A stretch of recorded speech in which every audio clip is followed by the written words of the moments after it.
Oh, guess what? We are back. We are live from the birthplace of the English language. Are you intrigued? Do you want to find out more? Well, don't go away. Stick around. You never know. You might actually like this.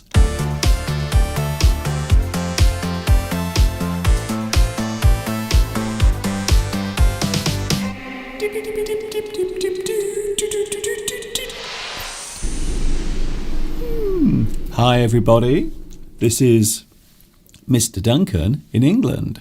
How are you today? Are you okay? I hope so. Are you feeling happy on this beautiful day? Well, it's nice here, although you may have noticed that I'm not outside because it's very windy. We've had a lot of rain over the past 24 hours. I can't believe it. It seems like a very long time since we last had any rain. In fact, it's been around 3 weeks, maybe even 4 weeks, since we had any heavy rain. So it did feel very strange last night, lying in bed listening to the rain falling. However, I think we do need it because the garden is very dry. Many farmers are getting very upset because they do need some rain. So we had some, which is rather nice. My name is Duncan. I talk about the English language. I've been doing this for ever such a long time. How long, Mr. Duncan? How long have you been doing this for? Thank you for asking. I've been doing this for nearly 15 years. I am, and I say this with my hand on my heart and my other hand on my pancreas. I've been doing this a long time, and I think I might be the best kept secret on YouTube. Can I say once again thank you to the YouTube algorithms for making sure that no one finds my content. It's very kind of you. Thank you. So that's the introduction out of the way. If it is your first time here, hello, welcome. It's nice to see you here. Yes, I am doing my live streams twice a week. There are still people who don't realise that I'm actually here twice during the week. Sunday, 2 p.m. UK time, and also Wednesday. Here I am now to prove it. From 2 p.m. UK time as well. Yes, it is Wednesday. We have made it all the way to the middle of another week. And I hope your week has been super duper.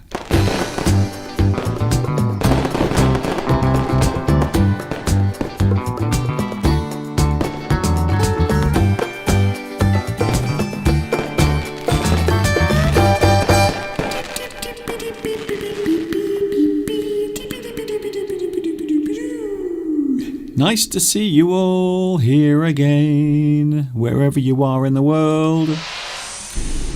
It's nice to have your company on this Wednesday. Yes, it's very nice to see you here. You may have noticed I'm inside. I've decided to do my live stream today in the studio. It is much easier. Now, I know that most of you out there are not filmmakers or videographers. However, it is much easier to film and make videos indoors. Because when you're outside, you can't control the light and the sound. However, if you are indoors, especially if you are in a studio like this one, you can control everything. You have complete control over the environment. So it is much easier to do this indoors. It's also the same in Hollywood. When they make movies, you see, it's much easier to do it all in a location that you can control the environment of. And that includes the light, also the sound, and especially if you have wind. Now, I'm not talking about the actors although they might have a bit of wind now and again. Yes. But you can control the environment around you, and it's much better to do these things indoors where you have complete control. Well, almost, anyway, almost. It is lovely outside. Despite the fact that we've had a lot of rain, it still looks lovely outside the window. There it is right now. Looking out of the front of the studio, you will see many trees now have their leaves. In fact, on Sunday, I was told that the silver birch, that is the large tree you can see on the left of your picture, blowing in the wind, yes, that now has its leaves. And if you were watching last Sunday, you would have seen Mr. Steve planting a new tree in the garden. We have a new tree. If you missed it, well, don't worry. You can watch it again because last Sunday's live stream is available on my YouTube channel. It's good to see you here again. Hello to... interesting. Hello, Vitas. Nice to see you here. Guess what? You are once again the first person on the live chat. I think Vitas must have a very fast finger indeed.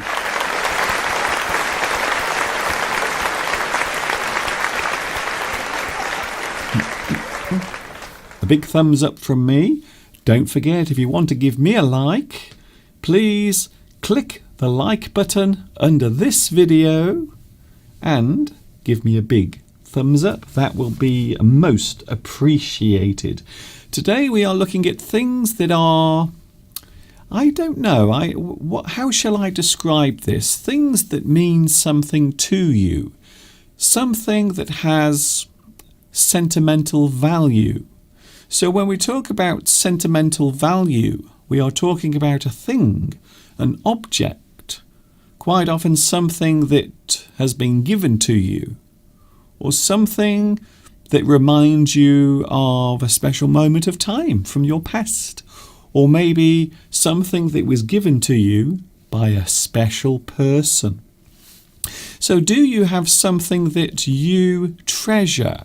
And quite often we will describe these things as a treasured possession. Do you have a treasured possession?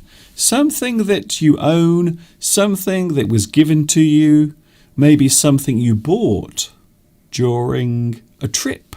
Maybe you had a lovely holiday somewhere and you have something that you bought, maybe a souvenir. Oh, I like that word. Souvenir. It is something that you buy and you take back home, and every time you see it, it reminds you of that special time that you had. Maybe you went on holiday to a lovely place, and so you bought a souvenir. So even a souvenir can be a treasured possession, especially if it relates to something that you remember fondly. Something you remember with a smile on your face, something that makes you feel warm and fuzzy might be a treasured possession. A little bit later on, we are going to take a look at some of my treasured possessions. And can I just say, one of them is very unusual. You will never guess what it is. So that's what we're doing a little bit later on. But what about you? Do you have something that you own? Maybe just a small thing. So sometimes a treasured possession can be something that is just small. Maybe something you keep nearby. I think a lot of people will say photographs. I think many people have photographs that they put in a special place. Maybe they put it in a frame and then display it somewhere where they can see it every day. Maybe a photograph of one of your parents or both of your parents, or maybe a relative, or maybe your favourite pet, or perhaps a person, or maybe an animal that is no longer with you. So a treasured possession can be anything, but I have a feeling that many of you, somewhere in your house or maybe nearby, perhaps you will have a treasured photograph, a photograph of a person, or maybe a moment of time that you want to remember again and again. That is one of the reasons why I love taking photographs. I love taking pictures. Steve, and I'm going to tell you this, I know I've told you this before, Steve used to always complain whenever I took pictures or filmed anything. He used to always complain about it. It took many years before Steve realised just how important it is to take photographs. And there is something at the moment happening in my life which is, I suppose it is affecting me in more than one way. As you know, my mother is not very well. She's being taken care of at the moment. And tomorrow it is her birthday. So my mother will be another year older. She will be 80 tomorrow. Can you believe it? I can't believe it. Sadly, because of the restrictions, I can't go to see my mother in person. However, I have sent something to her, and tomorrow I will also be talking to her on the FaceTime app on my iPhone. So I'm looking forward to that, to be honest. I'm really looking forward to doing that tomorrow because it is my mum's birthday tomorrow. She will be 80. However, also, we are going to be saying goodbye to our family home soon because the house that we rented for many, many years will be taken back. Will be taken back off us because my mother will no longer be using the house. Sadly, she can't go back home. And the house will be needed for another family. So the house that I grew up in, and this is something that I've got quite upset about, I will be honest with you.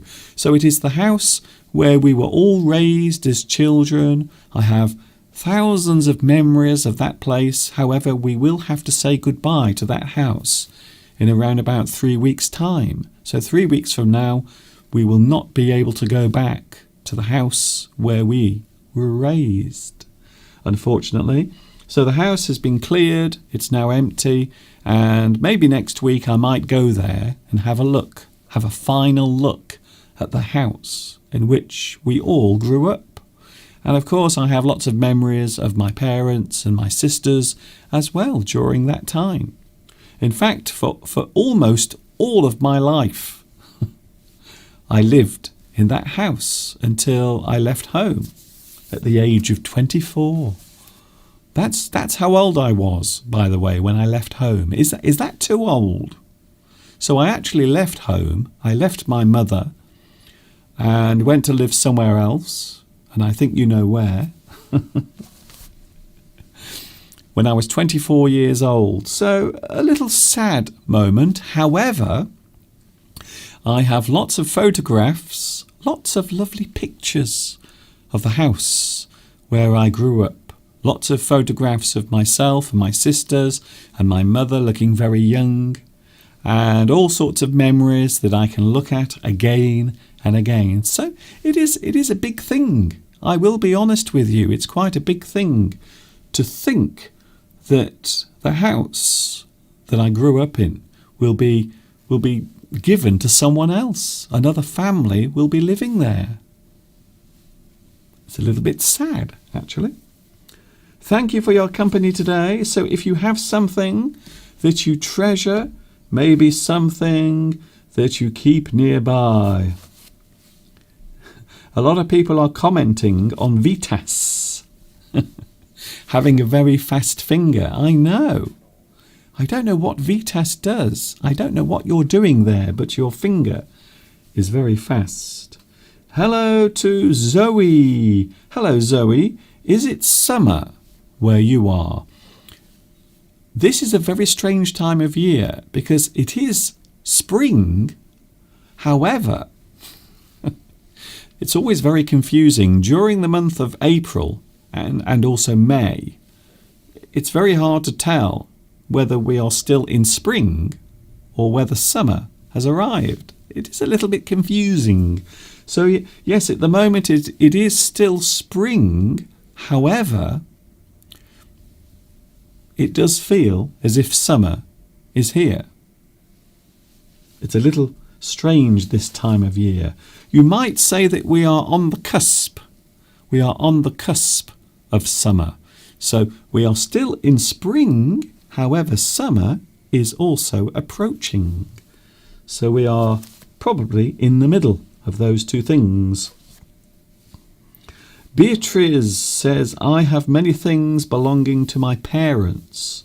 They have both passed away, and all the things are great treasures for me. Thank you, Beatrice, for sharing that. Yes, I think so.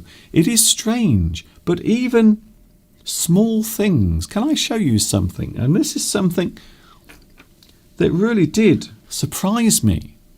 Now, I went to my mother's house a couple of weeks ago because we were starting to clear some of the things from the house.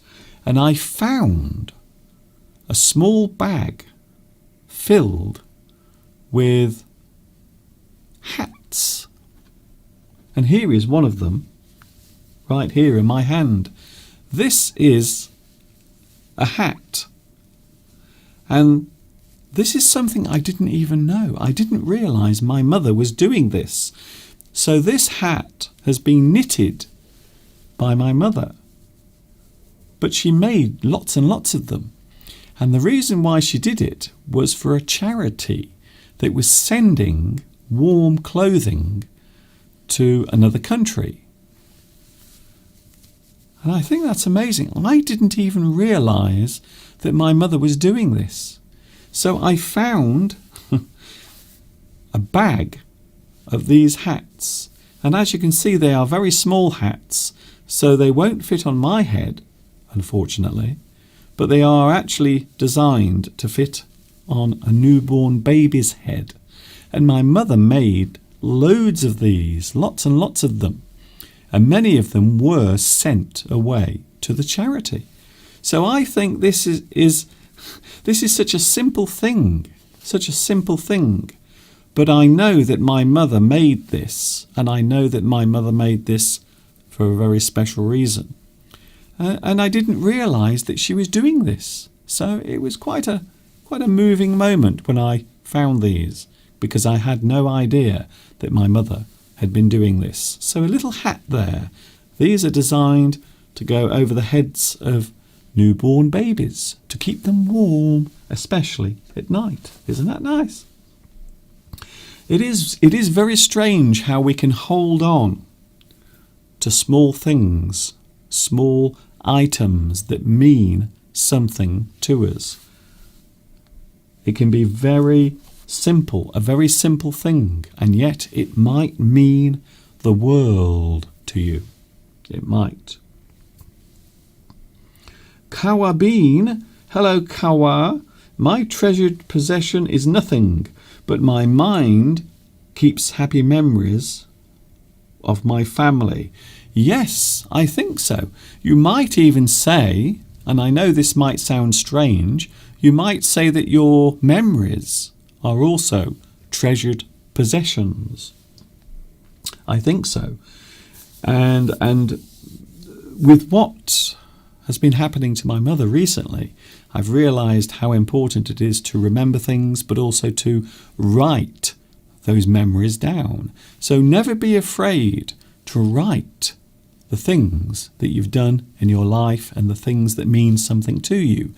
Don't forget to write them down so other people can remember them. Hello also Alessandra.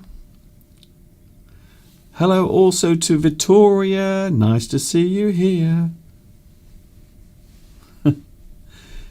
Hello also Victoria, who says your mother must be good at knitting. This is true. My mother used to make jumpers. She used to knit jumpers and things for me to wear during the winter months. So yes, my mother is very good at knitting, as you can see here from this little hat. So I will keep this hat. Sadly, I can't wear it because it's too small, but I will always treasure this because this is a little bit of my mother's life that I knew nothing about. I didn't realise that she was making these hats. Very interesting. Hello to Satyam, watching in India. Yes, the situation at the moment, especially in India and one or two other countries, including Brazil, the situation concerning coronavirus, COVID-19, is still very serious in those places. Christina says your mother knows how to knit very well. I think so. She used to make clothing for us. Sometimes the clothes were a little bit too big. But we still wore them. We still used to wear them for school. It didn't matter. It didn't matter how often I got beaten up in the playground for my giant jumper or my huge sweater. It didn't matter because my mother made it for me. Hello from Turkey. Hello, Mavi Doresan, watching in Turkey. Would you like to see a cute bird? A little bird. I'm going to show you this now. I've had an email from Saeed. Hello, Saeed. Here it is. The picture of your bird sitting on some eggs.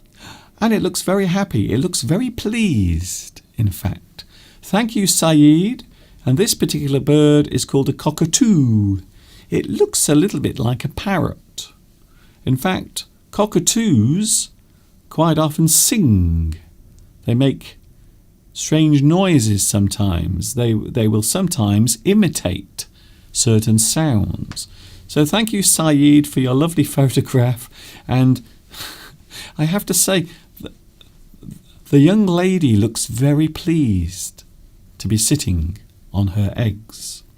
I've never seen the chicks that come from a cockatoo, so I've never actually seen a baby cockatoo ever. Thank you very much for your photograph. That's very nice. Thank you very much. And of course you are able to send in photographs or anything. I do have an email address. I will put it on the screen. If you want to see my email address now, I will put it on the screen so you can have a look at it. Here it comes now. You can stay in touch through email, and there it is. You can see the address now on the screen. Stay in touch. You can send your messages. If you want to send me a photograph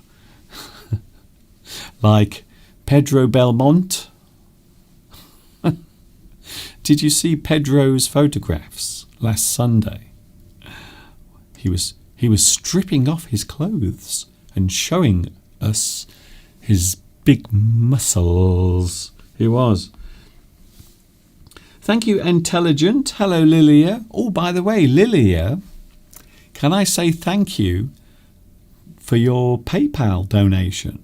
I forgot to say that on Sunday. I do apologise, but I was going to mention thank you very much for your donation on PayPal. Yes, and you can send a donation as well if you would like to. I will put the address on the screen. Here it comes right now. If you want to send a donation, you are more than welcome to do so. Everything I do here is done for free. It costs nothing, and I do everything for free. Once again, do you have a treasured possession? Would you like to look at some of my treasured possessions? Do you want to? Okay. Here is one of my most treasured possessions. I'm going to show it now. It's going to come up on the screen right now. There it is. Where did it come from, though? Where did it come from?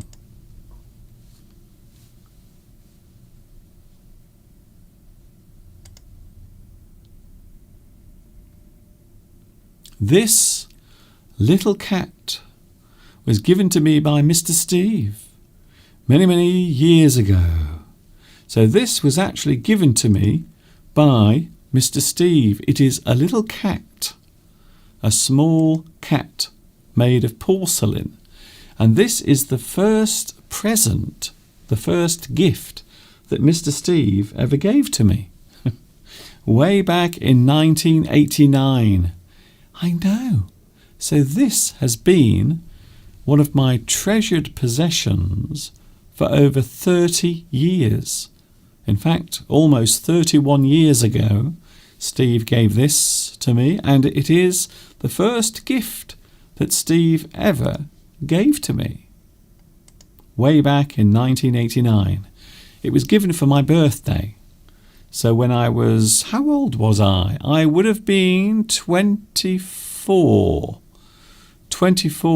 years old. And of course, as you know, I did meet Mr. Steve on my birthday.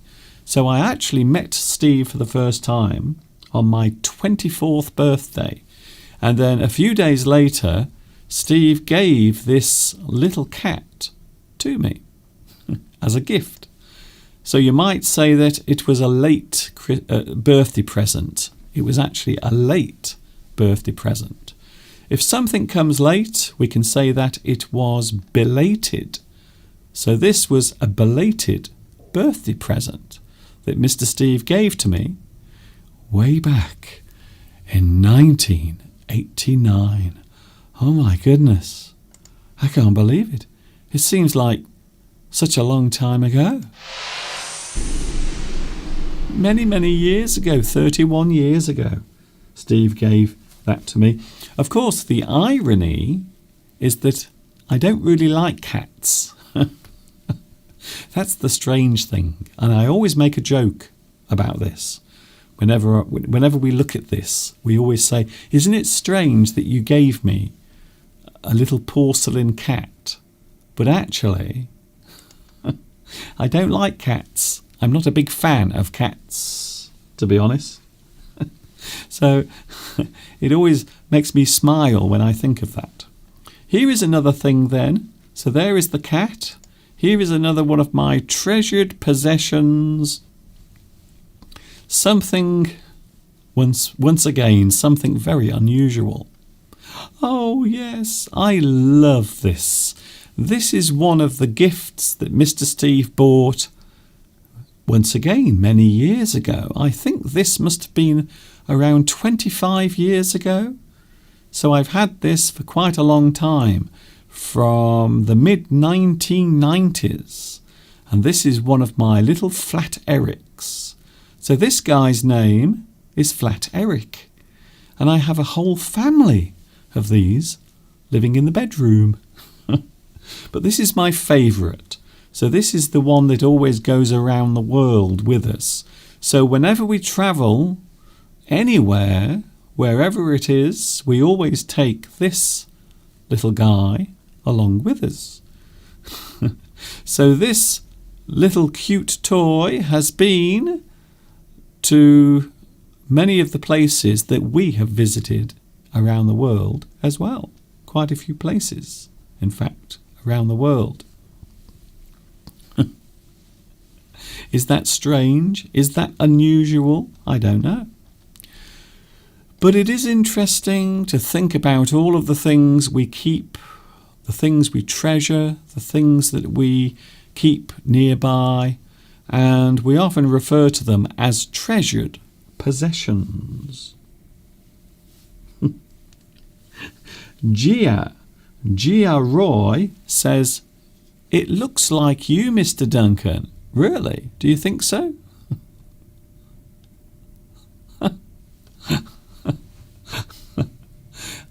I'm not sure about that. I don't know if it looks like me.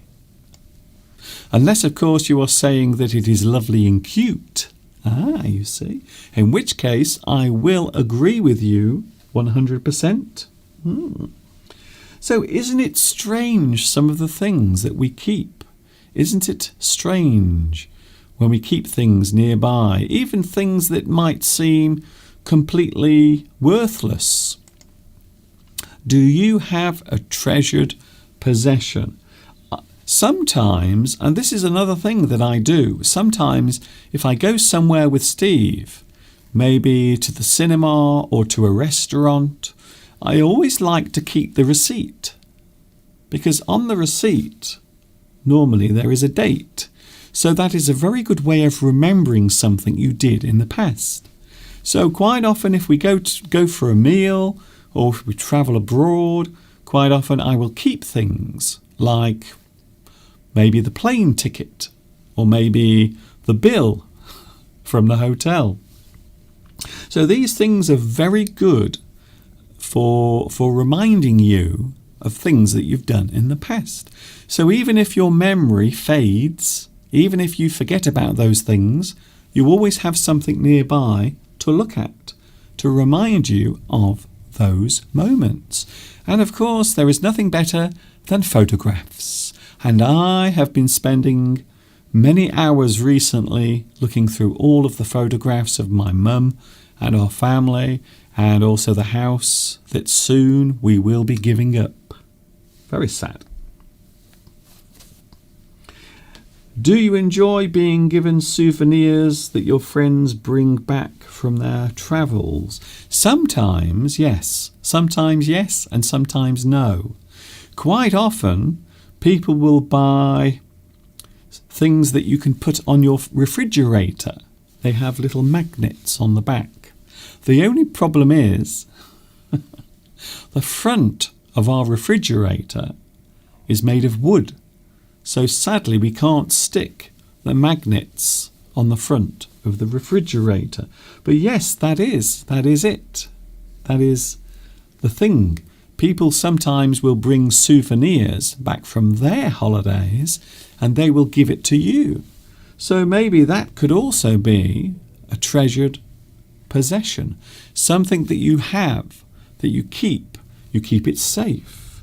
You keep it in a safe place so it doesn't get damaged. Christina says, whenever I travel, I always like to buy a small souvenir. I love that. Souvenir. The other word you can use is memento. A memento. So memento is something you have, something you buy, and it will allow you to remember that particular time. And we can also use the word souvenir, something you keep nearby. Oh, we have Luis Mendez is here today. Hello, Luis. Nice to see you here as well. Mr. Duncan, this is interesting. What is the difference between sleaze and corruption? Interesting question. Sleaze and corruption. When we talk about sleaze, that is a general term that relates to anything that is seen as bad. Quite often things that involve maybe a sexual relationship or money, maybe something that is happening without other people knowing. So things that are often hidden from public view, things that might be seen as bad, that are hidden from view. So the word sleaze is a general term for anything like that. Then we have the word corruption. Well, corruption is anything where one person is doing something to gain an advantage from another person. So maybe, especially in politics, you may have heard that here at the moment in the UK, there are some scandals taking place. There are people talking about scandals concerning our government. And some of those scandals concern corruption. One person is giving another person some sort of favour in return for something else. So it is an exchange. Maybe one person will give you money and maybe you will give them some sort of favour in return. Corruption. So corruption happens in all governments. It's true. Whatever people say, all governments are corrupt. The only difference is how easy it is to see that corruption. A good example is one that I often use when I was living in China. Corruption in China is very open and obvious. It isn't hidden at all. I was amazed. So China has a lot of corruption. Here in the UK, we also have corruption in government. However, quite often they are very good at hiding it and covering it up. So the difference between sleaze as a generic word, anything that is seen as underhand, or maybe something that might have a sexual connection, or maybe a person who is giving something for a certain favour, and sometimes those things can be, I don't know, maybe a business deal, maybe something that is given over as a favour in return for something else, quite often money. I hope that has answered your question, Lewis. Palmyra says, oh, I like this one. Plants. Yes, flowers and plants. Things that you can plant in your garden and they will grow. And you can always see them every day. You can see them in your garden. So maybe if you buy some flowers or maybe something that you can grow in your garden. So every year you will see those things again and again and again. Yes, very good one. I like that one. I like it. Hello, Wafay. I can describe you as a treasure for me because you are a brilliant teacher in the world. Thank you, Wafay. That's very kind of you to say. I know that I am not the only person on YouTube who is talking about English. In fact, there are thousands and thousands of people now teaching English on YouTube. But don't forget, I was the first. I was there way back in 2006. It was only me.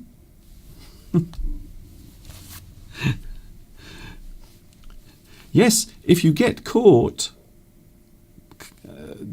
carrying out anything that is corrupt in China, yes, you are right. You can be shot. You are right. They do treat it very seriously. However, the big problem is... Oh, has my computer just gone off? Well, that was strange. I don't quite know what just happened there. I hope I'm still on. So yes, in China, corruption is treated very seriously. However, it still goes on. And I know because I was there. You see, I was living there, watching it going on. Yes, you are right, Christina. Corruption is a big problem going on in the world. You are right. It happens everywhere. You might even say that in certain situations, corruption might go on, certainly through the internet as well. There might be corruption taking place. Things that might give another person some sort of favour or some sort of advantage over other people. And I'm not talking about YouTube, and I'm not talking about their algorithms. No, that's not what I'm saying. No, it isn't. Definitely. I'm pretty sure of that. Zudzika In my opinion, you are not the best. Thank you, Zadzika, for your crushing honesty. In my opinion, you are not the best, but I like it because it's only rock and roll. Okay, I'm not sure if that is a comment about my teaching abilities or not. Connell says, oh yes, of course. Hello, Connell. Nice to see you here, by the way. I am a little bit sad because it is my father's birthday, but it is also the first birthday without him. Yes, I think that is the problem, isn't it? Those situations where you have a person very close to you, maybe a family member, and they pass away, and you normally have maybe some sort of celebration that you would normally have, such as a birthday, or maybe Christmas time as well. A lot of people do have family reunions during Christmas as well. Yes, it is a difficult thing. I will be honest. Can I just be honest with you whilst we're talking about this? I've never really lost anyone close to me. But the only memory I have of losing someone close to me is from my childhood, when I was about maybe 5 or 6 years old, and I had an auntie, and my auntie was lovely. She was so nice. She was my favourite auntie. Okay, well, she was one of my favourite aunties. But I always remember she became ill, but I didn't really understand what was happening. And so after she died, I found it very hard to come to terms with the fact that she was no longer there. And I was only a child, around 6 years old. So it is a very difficult thing to understand, even as a child. But do you ever get used to it? Do we ever get used to losing someone? I don't think so. But certainly in my adult life, I've never really lost anyone close. I've lost friends and family members, distant family members, but my mother and father are still alive. So at the moment, I haven't really lost anyone close to me. Is that a good thing or a bad thing? I'm not sure. I don't know. It's not an easy thing to answer, to be honest. Hello to, Uruguay. Nice to see you here today, Uruguay. Hello, can you explain the meaning of wanna? Well, wanna is just an abbreviation of want to. I want to see you tonight. I want to come to your house. So instead of saying want to, I want to, you say I wanna. We can also say can't. I can't do it. I canna do it. I wanna see you. So yes, you can use these in English, although some people might say that they are not correct. Edith. Hello, Edith Galley. I have a nice old shoe. I got it from my daughter, and she bought it for me in Camden. Oh, I see. Do you mean London? Camden Town, yes. A small district of London. And I do believe that they have lots of small shops, gift shops, souvenir shops, where you can buy these things. Ricardo says the only way to fight against corruption is to learn ethical behaviour. Yes, it's easy to say, but I don't think it's easy to do, especially when you are in a position of power. So I think the two things that people often have that cause them to become corrupt: money and power. So those two things, when you combine them together, I think quite often it is very hard not to become corrupt or to become corrupted by those things. Money and power. I think so. Hello to Wijan. Hello Oguzan. I hope I pronounce your name right. I apologise if I don't. Hello from Turkey. Hello to Turkey. How are things going there today? I haven't seen Belarusia. Is Belarusia there? I haven't seen you today. Thank you, Belarusia, for your lovely videos. I've received them, although I haven't watched them yet, because I need you to authorise me viewing them. Today is my day off and I am watching you, and it is the best thing that I can do today. Alberto Marciel, thank you very much. That's very kind of you to say. Thank you. The garden is looking lovely at the moment. Would you like to see some of the beautiful lavender on my lavender tree? It is absolutely gorgeous right now. There it is. One of my favourite plants. Well, in fact, this particular thing is a tree. It's a large tree in the garden. But look at that. Isn't it beautiful? One of my favourite colours, of course, is purple. So that is one of the reasons why I love this tree so much. Lavender. So this is a lavender. I suppose you might also call it a lilac. A lilac tree. Both Mr. Steve and myself always get confused by the name of this tree. Sometimes we call it lavender and sometimes we call it lilac. I think it's actually a lilac tree, but there you go. And during the summer months, it will produce a beautiful aroma as well. Very, very nice. In fact, I think I can smell it now. Do-do-do. Welcome to English Addict. Yes, it is Wednesday afternoon and we are here live. I hope you are having a good day. Hello, Adil. Hello, Adil, watching in Indonesia. Nice to see you here today. Hello also to Mosen. Hello, Mosen. I haven't seen you for a long time. Mika is here as well. We are talking about treasured possessions, maybe things that you keep, things that have some special meaning to you.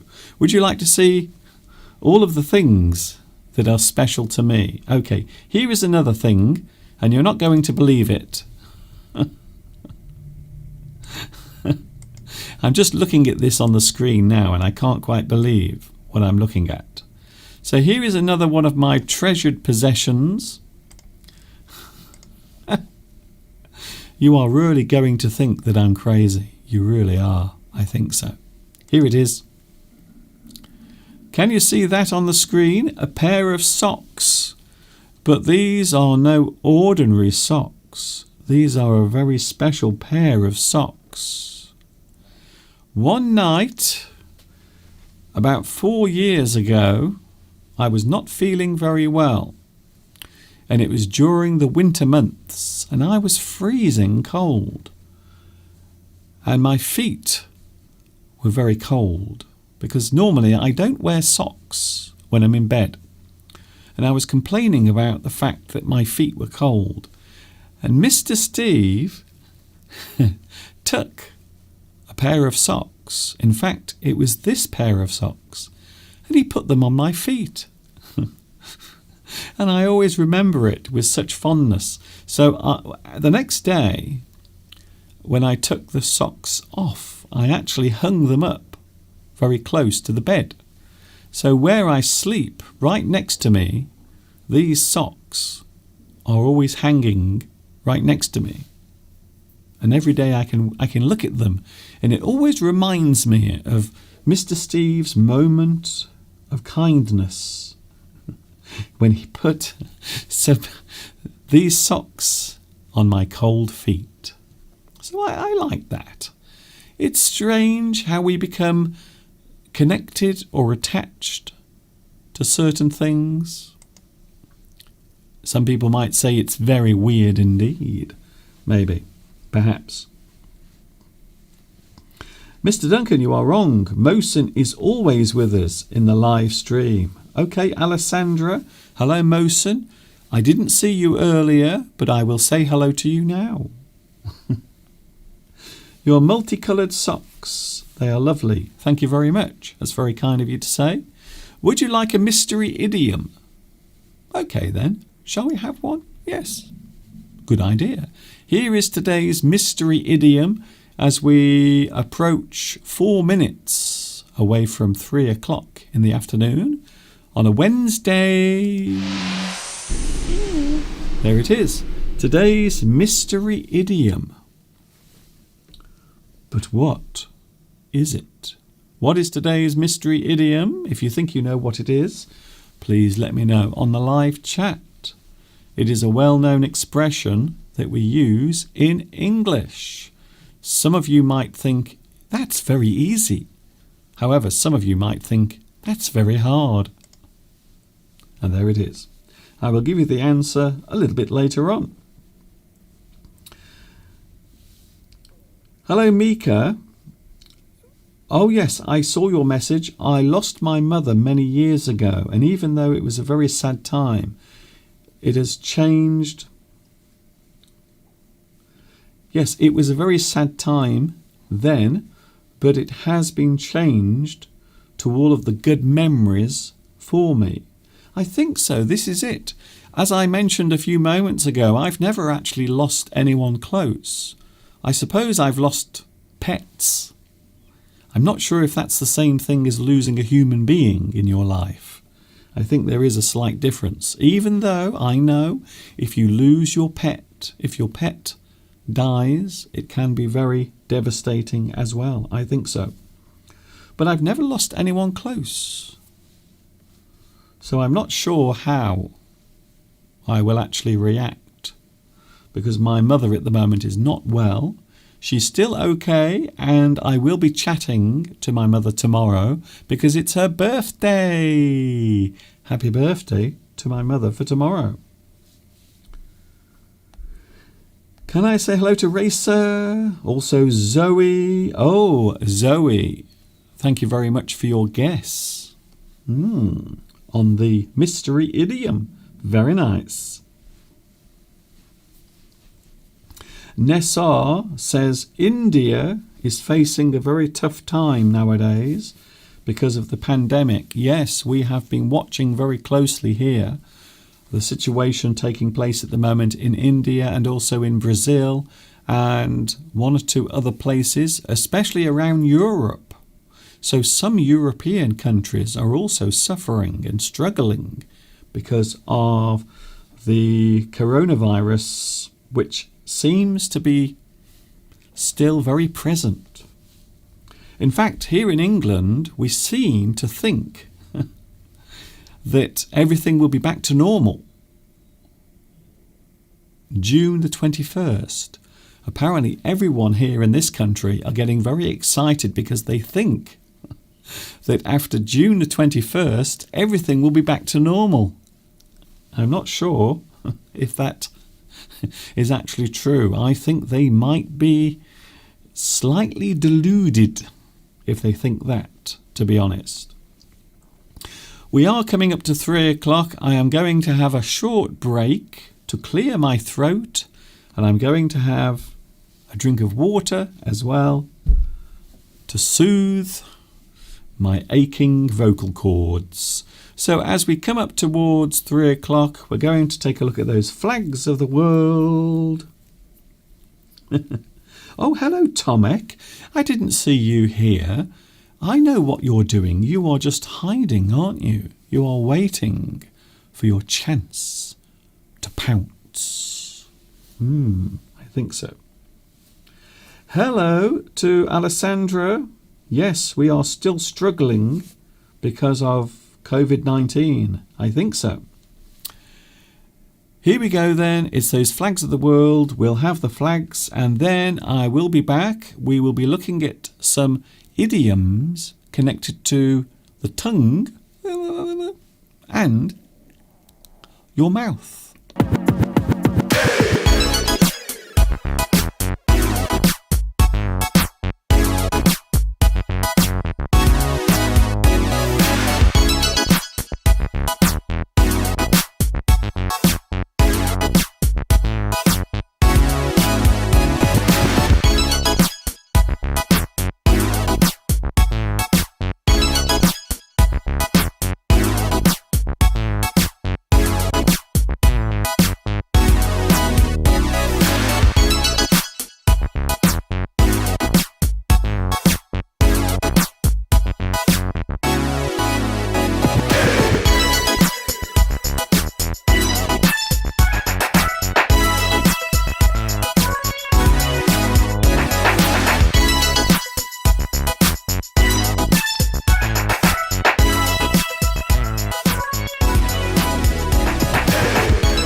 I hope you enjoyed those flags of the world. If your flag was missing, please let me know.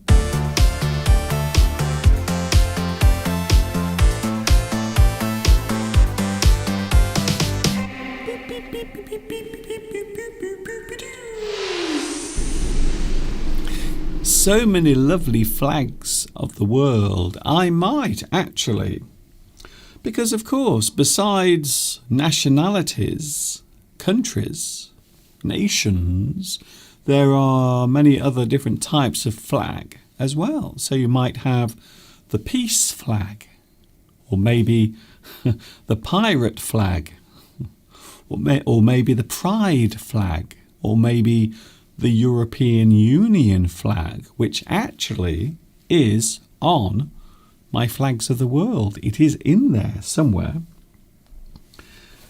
Hello to Zudzika. Oh, thank you very much for your guess on the mystery idiom. Thank you also to Alessandra.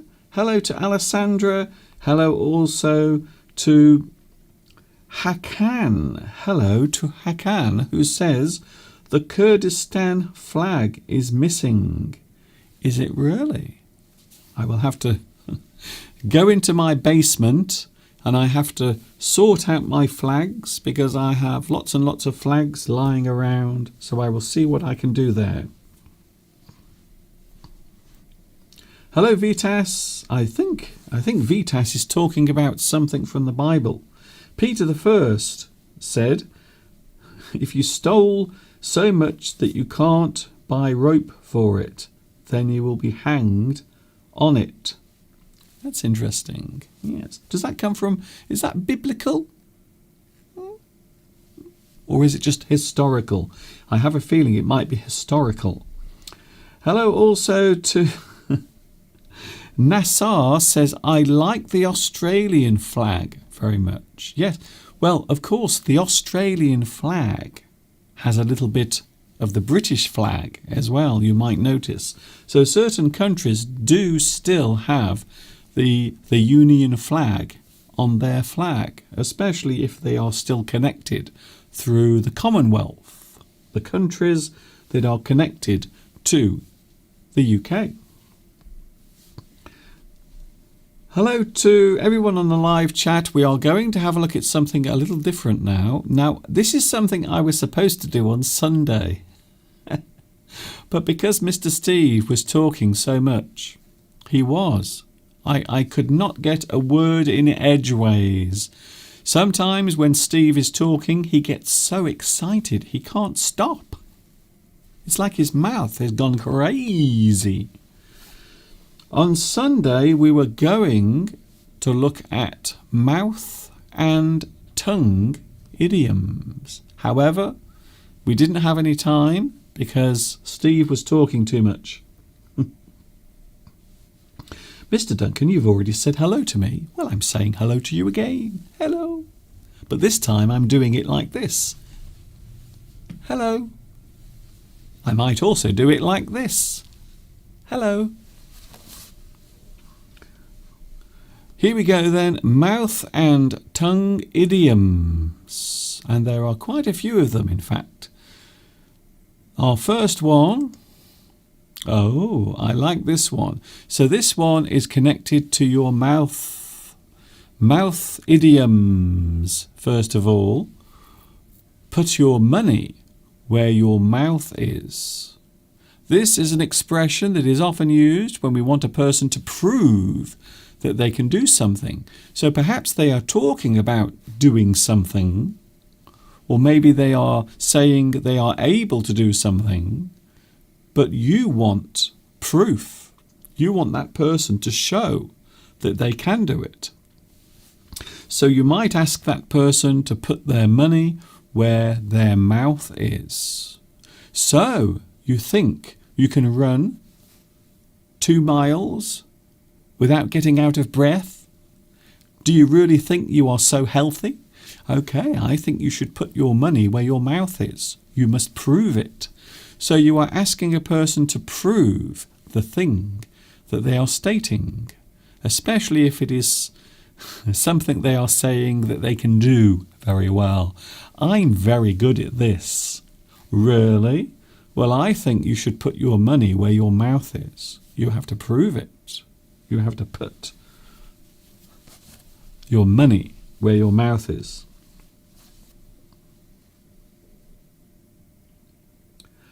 Partridge. Hello, Partridge. I haven't seen you for a long time. Hello, Mr. Duncan. Have you seen my comment on the squirrel video? Finally, I am back. Please, can you tell me the schedule of English Addict? Okay, Partridge, I will tell you now. Wednesday, I'm here, 2 p.m. UK time, and also every Sunday, 2 p.m. UK time. That's it. Sunday, Wednesday. And the time is always the same, 2 p.m. UK time. I am back on Wednesdays. Thank you, Sandra, for your lovely comment. It is a pleasure listening to you again. Thank you very much. I'm glad you think so. So there is our first mouth idiom. We are asking someone to put their money where their mouth is. We want them to prove that they can do something that they say they can do, or maybe something they will do. Here's another one. This is sort of connected to the previous one. To be all mouth and trousers. A person who always boasts, and maybe they are always talking about their achievements. They are always talking about themselves. Maybe they are always boasting, or maybe they are exaggerating their abilities and the things they can do. You might describe that person as being all mouth and trousers. All mouth and trousers. I think I'm going to sneeze. Am I going to sneeze? Just a moment.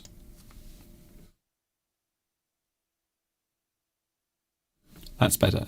I wasn't sure if I was going to sneeze then.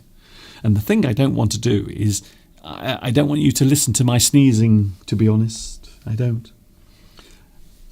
To be all mouth and trousers is to overstate or maybe boast about your abilities, the things you are able to do. I'm sure we all know someone who is like that. They are always talking about their abilities and the things they do. They are all mouth and trousers. Maybe a person who is all mouth and trousers might say things, but perhaps they can't do it. So maybe a guy who might say, "Hey, yeah, last night I was ready. I was going to have a fight. I was going to have a fight with these men outside the pub. I was going to do it." But then maybe he is all mouth and trousers. Perhaps he wouldn't actually do anything at all. Here's another one.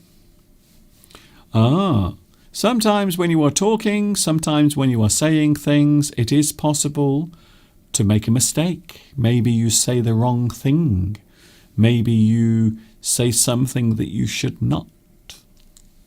You put your foot in your mouth. So if you put your foot in your mouth, it means you say something that you shouldn't. You make a mistake. Maybe you say a thing that you should not be saying to someone else. Maybe a secret.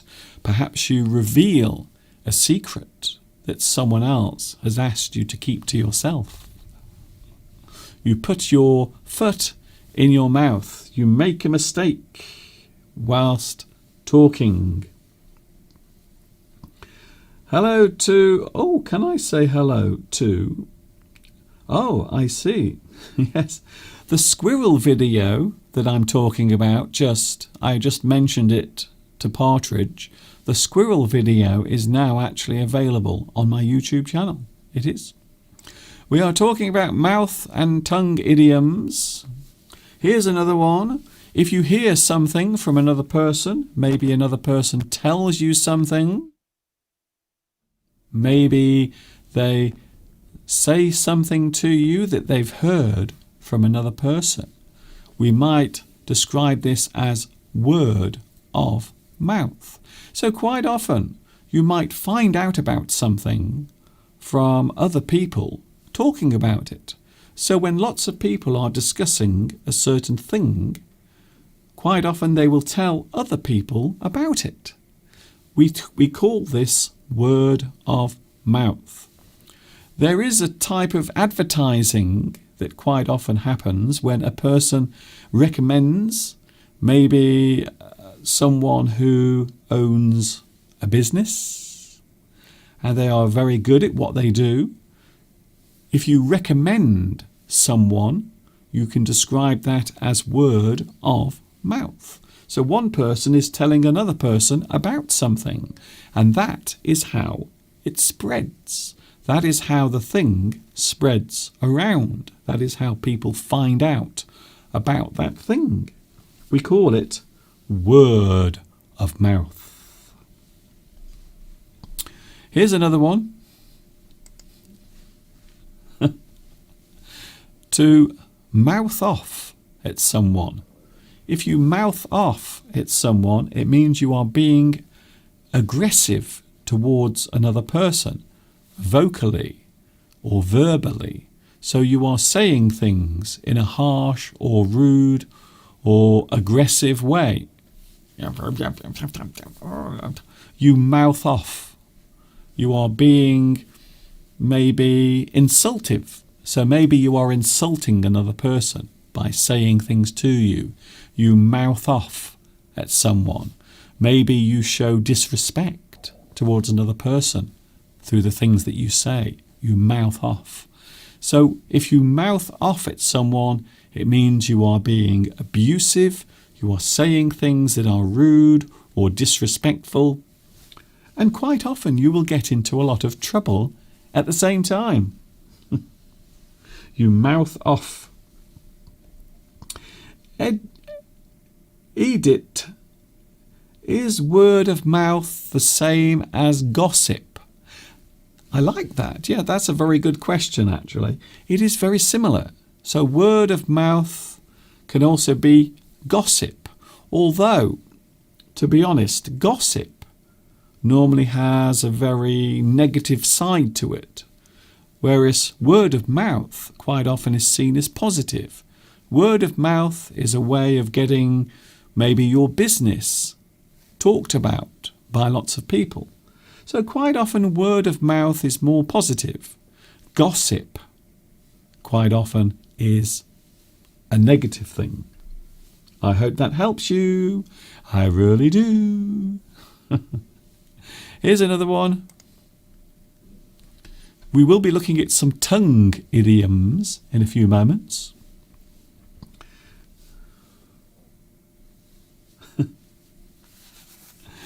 Leave someone open-mouthed. If you leave someone open-mouthed, it means you leave them shocked, surprised, speechless. A person has been left open-mouthed. So quite often if you are surprised by something, if you are shocked or amazed by something, quite often your mouth will open. And maybe you will be unable to say anything. You won't be able to respond to the thing that you're looking at. You are open-mouthed. I can't believe it. Wow, that's incredible. So to be left open-mouthed is to be left speechless or maybe shocked, amazed by something. You have been left open-mouthed. Now we have some words and phrases, idioms connected to a part of the body that sometimes can get very injured, like last week. This time last week, my poor tongue was in a lot of pain. I managed to damage my tongue last week, so I was unable to speak. Can I say hello to Siju Kalada? Hello, Siju Kalada. This is the first time that I am watching your video. It is really interesting. Thank you very much. Well, this is not a video. This is actually live. And it's nice to see you here. Where are you? Where are you watching right now? Please tell me. Partridge asks, Mr. Duncan, I have seen your full English series on your channel. Have you made a playlist for that? Yes, there is. There is a playlist on my YouTube channel for all of my full English lessons. So yes, the answer to that is yes, I do. There is a playlist for all of my full English lessons. Siju is watching in India. Nice to see you here as well today. Something that is being said, tongue in cheek. Something that you say that is tongue in cheek is something that you don't really mean. Maybe you are joking, maybe you are being sarcastic, or maybe ironic. So you don't really mean the thing that you are saying. You are saying it tongue in cheek. You don't really mean the thing that you are saying. So maybe you say something that might be hurtful or something that a person might take seriously, but really you are not meaning it. It is just tongue in cheek. It is not to be taken seriously. So I hope I hope that helps you there with that one. Something that is tongue-in-cheek is something that is said quite often as a joke. Now this is a good one. Because this is what happened last week. Last week I was eating my food and unfortunately, I don't know how I did it. Please don't ask. I don't know how it happened. But I managed to bite into the tip of my tongue. And I injured it so badly. A large ulcer started to grow on the end. And it became very painful to eat and also talk. And that's the reason why I wasn't here last week. I wasn't here last Wednesday because I was in so much pain. I couldn't even speak. Can you imagine that?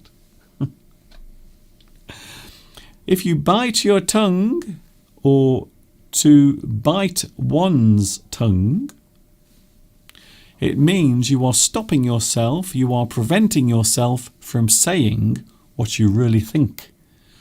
You want to tell that person, you want to tell them what you really think. I want to tell him what I really think about him. One day I'm going to tell him exactly how I feel. But today I'm going to bite my tongue. So if you bite your tongue, it means you are preventing yourself, you are stopping, you are holding back from saying what you think or how you feel about something. So yes, it's a good one. It's a good one. Olam Poompa, I love your name by the way. Olam or Olam Pumper. This is my first time on this channel live. Congratulations, welcome to this. I am the best kept secret on YouTube. I'm not sure if that's a good thing or a bad thing, to be honest. We are looking at idioms connected to your mouth and also your tongue as well. To become tongue-tied. A person who becomes tongue-tied is someone who suddenly finds that they can't speak. Maybe they are nervous or afraid. Maybe they lose their confidence. You become tongue-tied. It means you are unable to speak. You have difficulty expressing how you feel because you are perhaps nervous, afraid, worried. You suddenly become very shy. You become tongue-tied. You find it very difficult.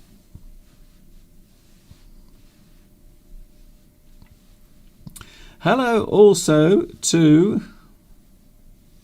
Oh, okay then. There are some very interesting thoughts being expressed today. It would appear that many of you are not biting your tongues. You are saying what you think, which is always good. You might tell someone to hold your tongue. So you might say, hey, hold your tongue. Hold your tongue. It means you are telling someone to stop speaking, to be quiet. Hold your tongue. Perhaps a child is being very rude through the things that they are saying. They might say, hold your tongue. Stop it. Stop saying those things. Hold your tongue. Stop talking. I like that one. Alessandra says people should bite their tongue more often. Yes. Sometimes people say things that they don't really mean. They just say it, perhaps because they are angry about something. You are right. To tell someone to hold their tongue, you are telling them to stay quiet. Here is the final one. Here is a good one, especially if you live near to many people. You might get or set tongues wagging. So if a person's tongue is wagging, it means they are talking, or perhaps they are gossiping about something. So they are talking about other people. Maybe they are talking about you to someone else. Their tongues are wagging. It means people are talking to each other. So maybe in the neighbourhood, perhaps the neighbours are all gossiping about you. Their tongues are wagging. So if a person's tongue is wagging, it means they are talking. They are talking very freely. Quite often they will be talking about another person. Their tongues are wagging. Hello, Omar Hussain. Hi, Mr. Duncan. From Kurdistan, nice to see you here. Very nice to see you here. Partridge, Mr. Duncan, why did you cut off your beard? That was a very long time ago. That seems like months ago. Yes, I did grow a beard, but then I decided that I didn't like it. And so I decided to shave the beard off. So yes, that's what happened. I decided to shave the beard off. A lot of people didn't like it, including Mr. Steve. He said, no, I don't like your beard. You have to get rid of it. So I did. And for those who are asking about the subtitles, live captions have now been stopped. So only certain YouTube channels can have live captions. Sadly, I can't, unfortunately. So if I want to have live captions, I have to actually pay for it. But I can't afford it because it's very expensive. However, there is good news. There is always some good news. The good news is later on there will be captions. So you can watch the live stream again, recorded, but it will have captions. So captions will be available later. But sadly, during the live stream, unfortunately, we can't have live captions, I'm afraid. I know we used to, but then everything changed. YouTube took my live captions away. It's not fair. Christina says, I really did like your beard very much. Thank you very much. That's very kind of you. We did talk about my full English lessons earlier on, and I thought it would be a good opportunity to have a look at one of my full English lessons. So here it is. Here is an excerpt. So this is not the complete lesson. This is just parts of the lesson. And that is the word excerpt. An excerpt means part of something. It is not complete. It is just part of something. So this is an excerpt from Full English number 28. And then after this, we are going to take a look at some very unusual English words. Don't go away.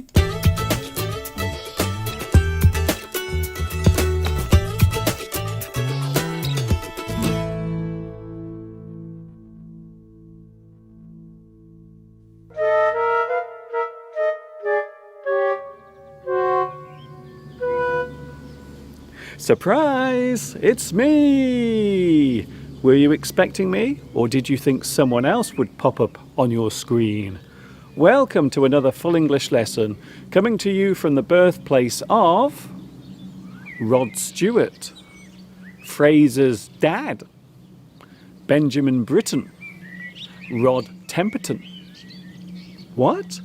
You don't know who Rod Temperton was? He only wrote some of the biggest songs in popular music history, the most successful of which was Thriller by Michael Jackson. But I digress. So without any more musical chit-chat and songwriting shenanigans, let's get on with today's Full English lesson right now.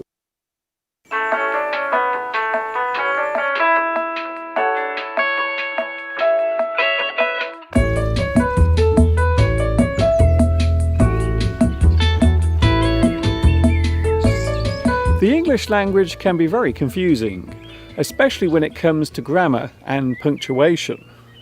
Here's a good example of that confusion. For what reason do you use an apostrophe in the word it's? This particular confusion occurs with native speakers as well as those learning it as a second language. The two types of uses are contraction and possessive. As a contraction, there is an apostrophe added to the sentence which shows that the sentence in question has been shortened. Instead of it is, you put it's. It's so nice of you to invite me over. Without the apostrophe, the word becomes possessive, to clearly show that the thing in question belongs to the subject being discussed, as in, an elephant in the wild will grab the branch with its trunk. So there is a definite difference between these two uses. As I already mentioned, it is common for those who use English natively to make mistakes. So the next time you make a small error whilst speaking English, you can reassure yourself by remembering this lovely phrase.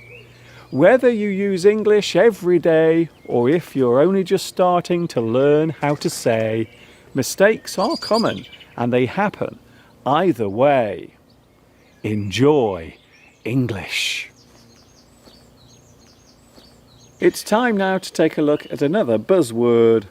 A buzzword is a word or sentence that is popular during a certain period of time or is used often. Today's buzzword is negotiate. The word negotiate is a verb that means to obtain or bring something about by discussion.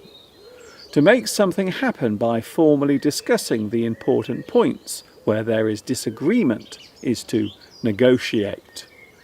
They had to negotiate a new pay deal for the employees. Some market traders are willing to negotiate the price with you. To share disagreements with a view to making compromises and changes is to negotiate. Sometimes it is necessary to discuss the disagreements that two or more groups have, so they must be negotiated. To find a way through or over something, such as an obstacle or a difficult route, is to negotiate.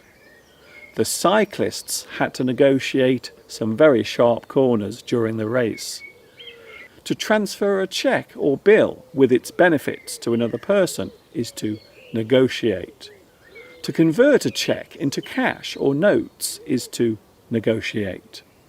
The noun negotiation is the actual discussion where people negotiate a plan or a deal. The negotiations went on right through the night. The word negotiate originated in Latin and meant done in the course of business.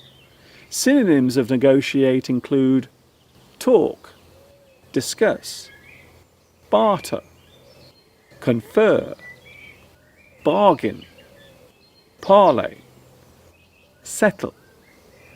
You negotiate.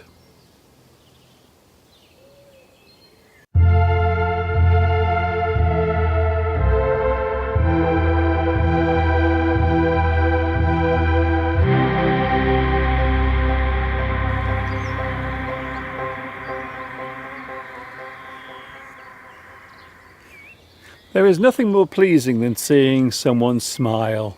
A smile can go a long way. I love smiling as it gives me a chance to show off my lovely teeth. Isn't it strange how we take our teeth for granted? We only really appreciate them after they've gone. There are many idioms relating to teeth. For example, you can get your teeth into something. To do something with enthusiasm and passion is to get your teeth into something. I can't wait to get my teeth into this new job. If something is rare or uncommon, then we can say that it is like hen's teeth. The honesty of a politician is as common as hen's teeth. The meaning being that a hen has no teeth. To be annoyed by something to the point where you cannot take it anymore. You can be sick to your back teeth. Your constant complaining is making me sick to my back teeth. To start out as a newcomer or to learn as you go along is to cut your teeth. I spent 5 years in the Justice Department cutting my teeth as a lawyer. Teeth can be described as gnashers, choppers, ivories, pearly whites, chompers. If a person has big teeth, then we might describe them as looking like tombstones. Look after your teeth. You'll miss them when they're gone.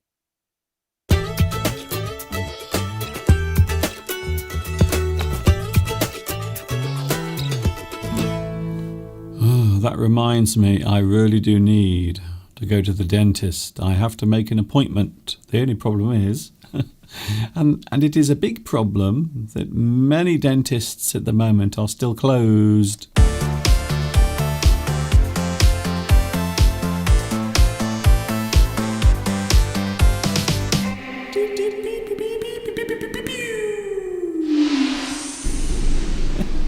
We are back. Yes, I hope you've enjoyed our little excerpt from one of my full English lessons, and yes, they are all available on my YouTube channel. Look out the window. You can see things are starting to change. I was talking earlier about the seasons, the strange situation between the season of spring and summer. But look, here it is in the distance right now. Look at that. Isn't that nice? We are looking way into the distance, and if you look very closely, you can see that there is a field full of yellow flowers that is slowly coming up, and that is very important because that means that summer is definitely on the way. As I mentioned earlier, the period of time between spring and summer is a very strange one. So there is a sign in the distance that summer is definitely on the way. And also you might be able to see there is some traffic on the road. In fact, on Saturday, last Saturday, Mr. Steve and myself, we both went to Much Wenlock, the town where we live, and there were lots of people there. Many people were out and about the other day in Much Wenlock. It was very busy indeed. So it is on the way. By the way, something I want to quickly mention. Are you a superstitious person? And if so, is there a certain superstition that you always follow? And the reason why I'm mentioning this is because I was looking out of my window the other day and I noticed in my garden there was a certain bird feeding in the garden. And it was doing something rather horrible. It was actually eating one of the eggs from a nearby nest, which of course is something that I hate. I don't like it. But can you guess which bird it actually was? It is a bird that I don't really like very much. And I will give you a clue. It is a big bird. No, not the one from Sesame Street. Not that one. But there is a certain type of bird that I don't like. And that's very unusual for me because I do like birds very much. But there is one particular bird that I don't like because it has a really bad habit of taking the eggs from other birds' nests. And I don't like it at all, to be honest. But which bird is it? And the reason why I'm going to mention this particular bird is because there is a certain superstition connected to the bird. I will show you the bird in a few seconds, but I'm just wondering if you can guess which bird I'm talking about.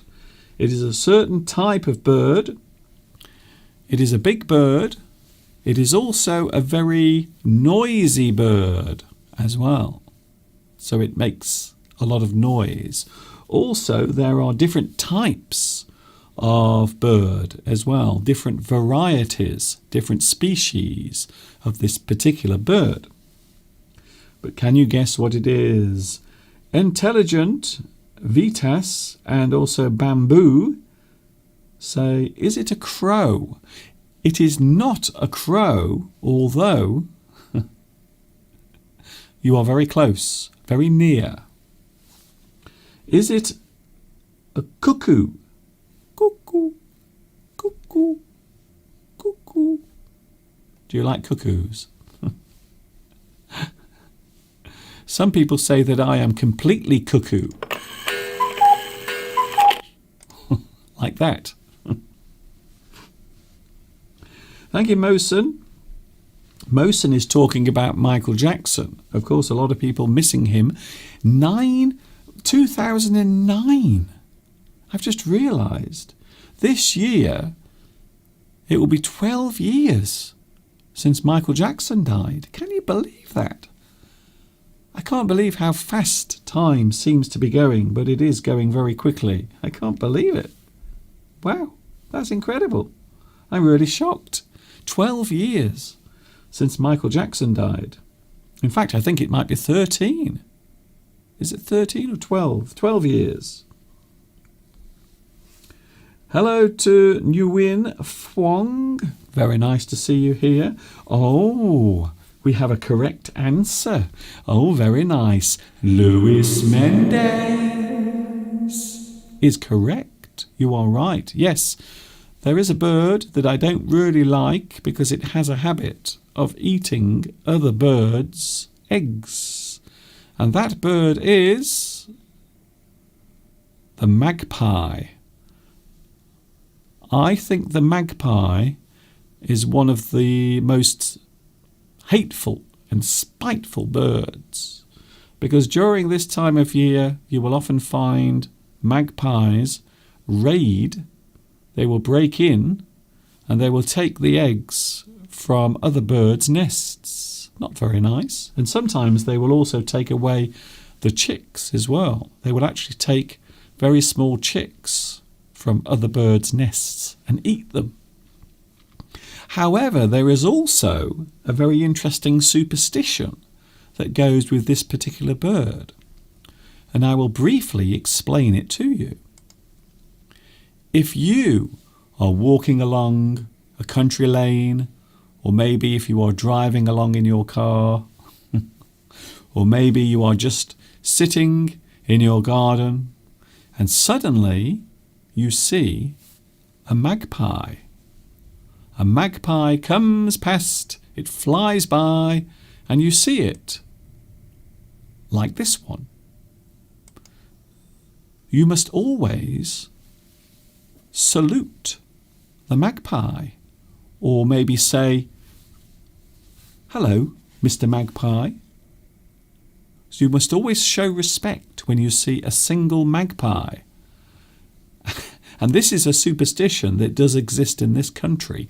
You will quite often hear people say, "Morning, General," or maybe they will salute when they see a magpie. Isn't that strange? I happen to know that my friend Sean, he always says hello to magpies when they fly by. He always says, "Morning, General." But what is the reason? Well, the reason connects to a poem all about magpies. It actually connects to a certain poem that relates to magpies. I will give you a brief rendition of the poem, and then I will explain why people always acknowledge a single magpie when they see it. Here is the poem referring to the number of magpies that you might see. 1 for sorrow, 2 for joy, 3 for a girl, 4 for a boy, 5 for silver, 6 for gold. 7 for a secret never to be told. So this particular rhyme is all about the actual magpie and the number of magpies that you might see whilst you are walking around. However, the reason why it is more important to say hello to the single magpie is because it is believed that if you see a magpie alone, it is a premonition of something bad that is going to happen. It is a warning of something bad that might be happening in the future, just like the rhyme, 1 for sorrow. So if you say hello to the magpie, if you greet the magpie, if you salute the magpie, it is believed that that bad luck will not happen. It will not come your way. You are basically showing respect towards the single magpie, and so the bad luck will not occur. So the next time you see a magpie, one magpie, maybe it flies by, maybe it is sitting in your garden, you can say, "Morning, Mr. Magpie," or maybe you can give the magpie a little salute, because that is one of the very strange superstitions that we have in one of many strange superstitions that we have here in the UK. Partridge, Mr. Duncan, do you believe in superstitions? I do not. I'm not a believer in superstitions. I don't believe in ghosts. I've never seen a ghost. Even though I know what you're going to say. You're going to say, "Mr. Duncan, there are lots of television shows on the TV where people go looking for ghosts."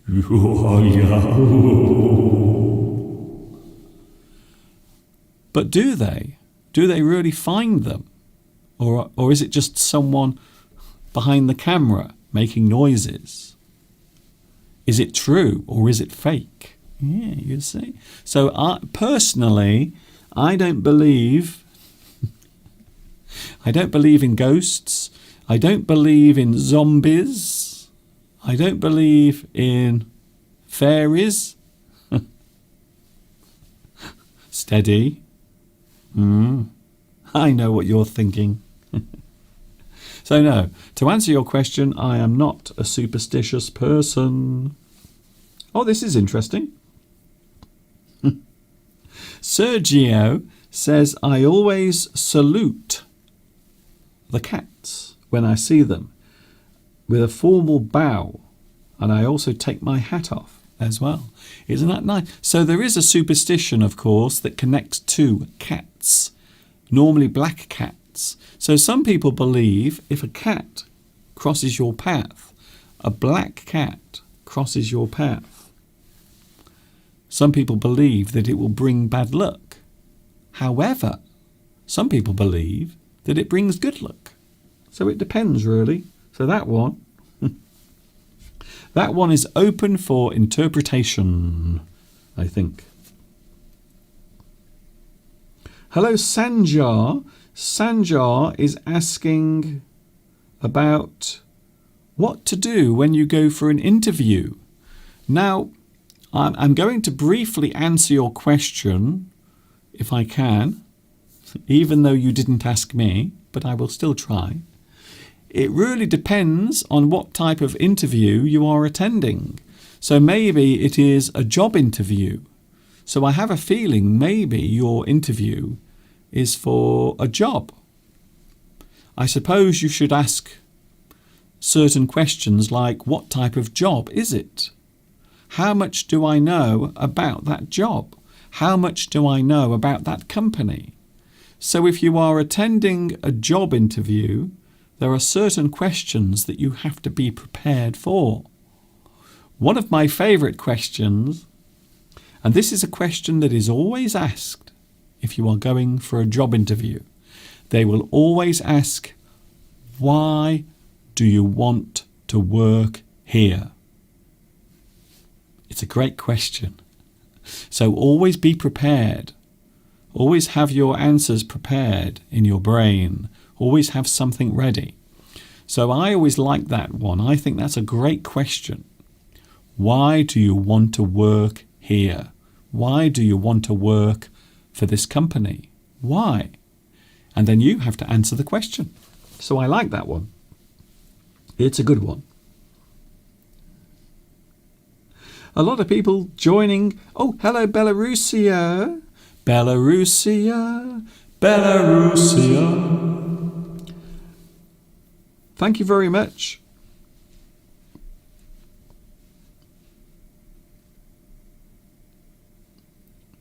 Can I just say that I have seen your videos, Belarusia. You've sent some videos to me.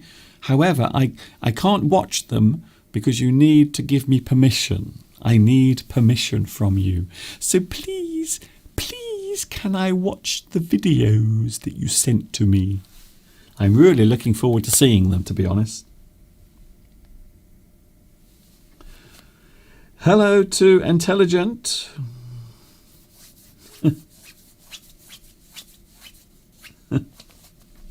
It is very interesting that Sanjar is asking for a live lesson from someone else on my lesson. It's all right. I won't get angry. I don't have to bite my tongue. It's okay. If you want to do that, it's fine. It's fine. Anyway, Lilia is a very good teacher, you see. So there, I said it. I said it. Very good. You see. Partridge, please, Mr. Duncan, can you tell us your email address? I will give you it again. Here is my email address for those who want to see it.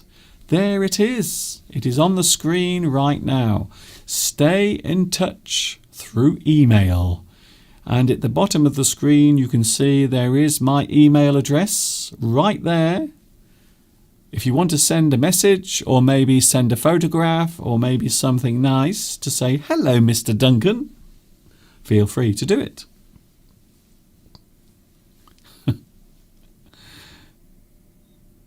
And that's it. I will be going in 8 minutes. I think it will be a good idea to have a look at some unusual English words. We will do that in a moment. I will also give you the answer to today's mystery idiom. In fact, I think we will do that first. So here it is. The answer to today's mystery idiom. All you have to do is look at the picture and tell me what the phrase is. The answer coming up right now. The answer is money for old rope. Money for old rope. Quite often, especially if you are, I don't know, if you are reading books, certain books, or maybe you are watching certain movies, maybe the ideas do not seem original.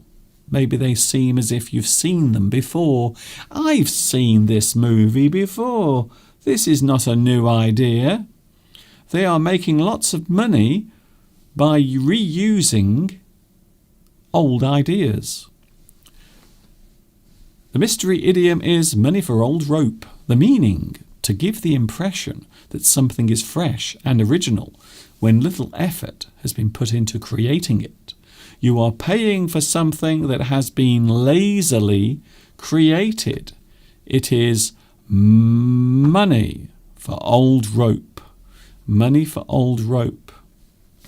So if someone keeps making the same movies without any new ideas, and they are making easy money by reusing old ideas, we can say that that particular thing is money for old rope.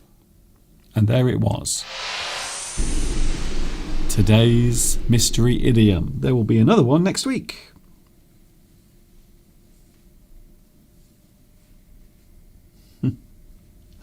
Partridge is asking, What will happen when you get 1 million subscribers? I'm not sure. I'm still waiting. I have no idea what I'm going to do. Here we go then, some strange English words. As you might know that I love looking at unusual English words. Strange words that exist in the English language. Here is the first one. Oh, I like this word. This word sounds like it's fun. This word sounds like it might be enjoyable. However, quite often we will use this word in a negative way. The word is dilly-dally. Dilly-dally. Dilly-dally. It is a verb, and it means to waste time through idle distraction. You dawdle. You lollygag.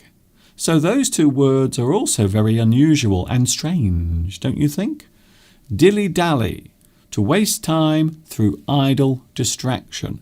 Maybe you are going to the shops. Unfortunately, on the way, you look into a shop window and you become very distracted by it. And you are looking at all of the lovely things that are on display in the shop window. And that means that you are dilly-dallying. You are not doing the thing you should be. You are wasting time because of an idle distraction. Something that is useless or pointless might be described as an idle distraction. So if you dilly-dally, it means you are wasting time by doing something else when you should be doing the important thing. You dilly-dally. I like that one. And the other two words at the bottom of the screen, we have dawdle and lollygag. So these are all real words. Honestly.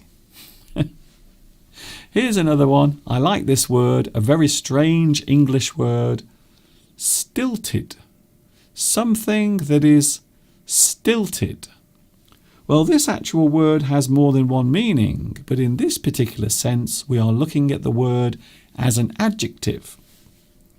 Something that is stilted. A nervous or self-conscious delivery of a speech, performance, or maybe something in writing.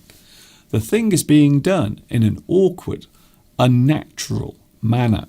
Something that is being performed, something that is being done in a very nervous or self-conscious way. Stilted. A stilted performance might be one where the person who is performing seems very afraid. Maybe they appear to have no confidence. You might describe their performance as being stilted. A stilted performance. Here's another one. Strange English words. There are lots of strange English words in the English language. Here's another one. This one is a verb. Pilfer. Pilfer. The word is on your screen, and the meaning, the act of stealing something of little value.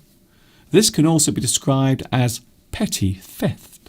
So if you steal something from another person, but maybe the thing is not very valuable, maybe it only costs a few pennies, but you steal it. We call it pilfering. Pilfer. You steal something from another person, but the thing that you steal is not valuable. It is not a valuable thing.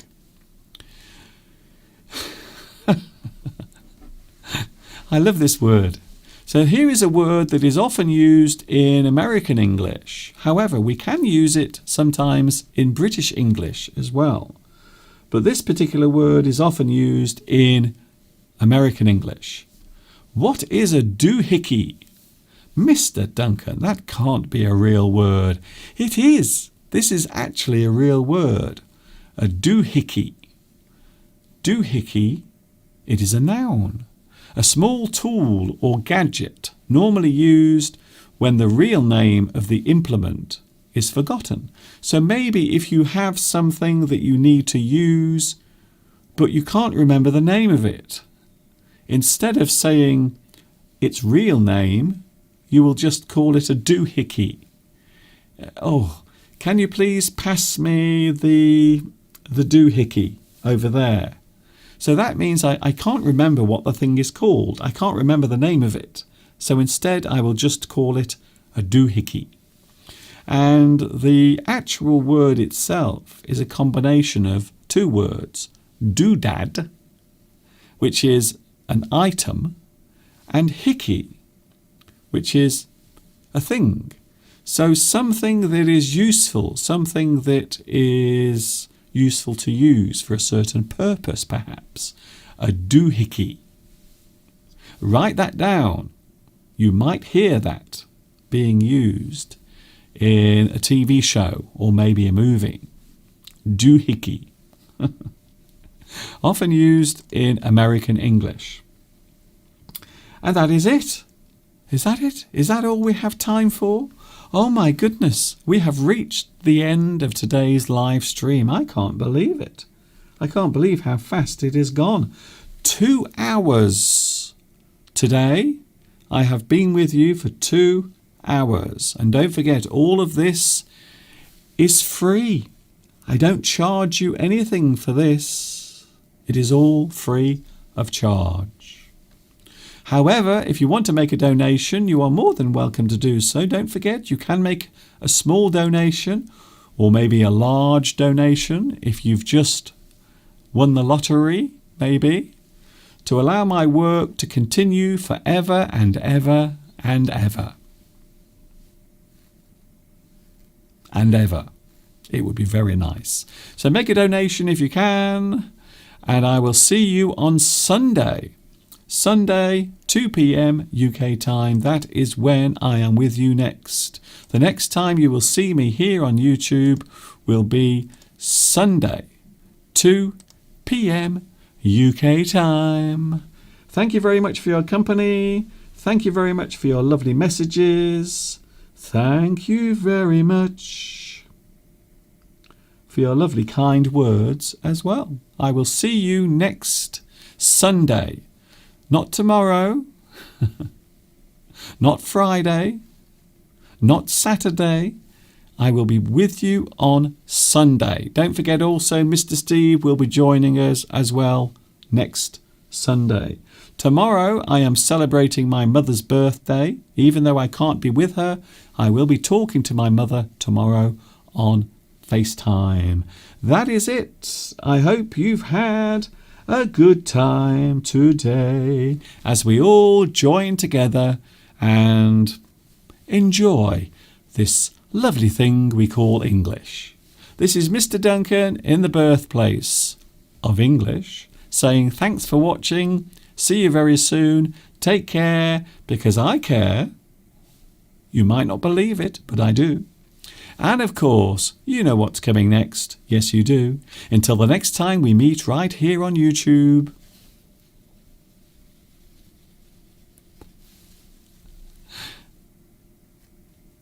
Ta-ta for now.